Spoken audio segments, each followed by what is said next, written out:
धर्मक्षेत्रे कुरुक्षेत्रे संवेता युयुत्सव मामका पांडवाश्चैव किम कुर्वत संजय। भगवद गीता अध्याय 1 श्लोक 1। व्याख्या। यह श्लोक महाभारत के युद्ध के प्रारंभिक दृश्य को दर्शाता है, जहां धृतराष्ट्र अपने सारथी संजय से पूछते हैं, धर्मक्षेत्रे कुरुक्षेत्रे संवेता युयुत्सव मामका पांडवाश्चैव किम कुर्वत संजय। आइए इसकी शब्दार्थ और भावार्थ समझें। एक शब्दार्थ, शब्दों का अर्थ। धर्म क्षेत्रे, धर्म के क्षेत्र में। धर्म हर्ष, नैतिकता, कर्तव्य, सनातन सिद्धांत क्षेत्र खश्यामवन भूमि या आध्यात्मिक रूप से मन आत्मा का क्षेत्र। कुरुक्षेत्रे, कुरुवंश के भूभाग में। कुरु सरवण्य, प्राचीन भारत का राजवंश। क्षेत्र चन्मन युद्ध भूमि, आधुनिक हरियाणा। संवेता इकट्ठे हुए, कौरव और पांडवों की सेनाएं। युद्ध के लिए एकत्रित युयुत्सवा, युद्ध की इच्छा रखने वाले।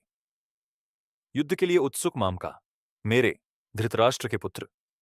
कौरव दुर्योधन आदि, पांडवाश्चैव और पांडव युधिष्ठिर, अर्जुन, भीम आदि किम कुर्वत, क्या किया। युद्ध के प्रारंभ में उनका क्या हुआ। संजय, संजय धृतराष्ट्र के सारथी, जिन्हें वेद व्यास ने दिव्य दृष्टि दी थी। डू पूर्ण भावार्थ। धृतराष्ट्र पूछते हैं, हे संजय, धर्म की भूमि कुरुक्षेत्र में युद्ध की इच्छा से एकत्रित मेरे पुत्र कौरव और पांडवों ने क्या किया। यह प्रश्न युद्ध के प्रारंभिक क्षणों को दर्शाता है, जब अर्जुन ने युद्ध से इनकार कर दिया था और श्री कृष्ण ने उन्हें गीता का उपदेश दिया। धर्म क्षेत्र शब्द गहरा प्रतीकात्मक है। यह मनुष्य के अंतर्मन में धर्म और अधर्म के संघर्ष को दर्शाता है। 3 संदर्भ महाभारत और गीता। कुरुक्षेत्र वास्तविक युद्ध भूमि होने के साथ ही यह आत्मा का प्रतीक भी है।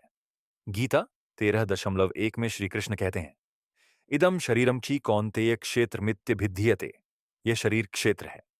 युयुत्सव युद्ध की इच्छा, मोह अर्जुन का संकट और अहंकार कौरवों का दुर्योधन के बीच टकराव दिखाती है। 4 दार्शनिक महत्व। धर्म वर्सेस अधर्म, युद्ध बाहरी नहीं बल्कि मनुष्य के भीतर सत्य और असत्य के संघर्ष का प्रतीक है। कर्तव्य की शिक्षा। अर्जुन के संकट के माध्यम से गीता निष्काम कर्म, बिना फल की इच्छा के कर्म का संदेश देती है। जीवन का उद्देश्य। कुरुक्षेत्र मोक्ष की भूमि भी मानी जाती है, जहां आत्मज्ञान प्राप्त होता है। 5 आधुनिक प्रासंगिकता। यह श्लोक नैतिक दुविधाओं, जैसे पेशेवर जीवन में सही गलत का चुनाव और आंतरिक संघर्षों को समझने में मदद करता है। महात्मा गांधी ने इसे आध्यात्मिक शस्त्रागार कहा, जो अहिंसा और सत्याग्रह का आधार बना।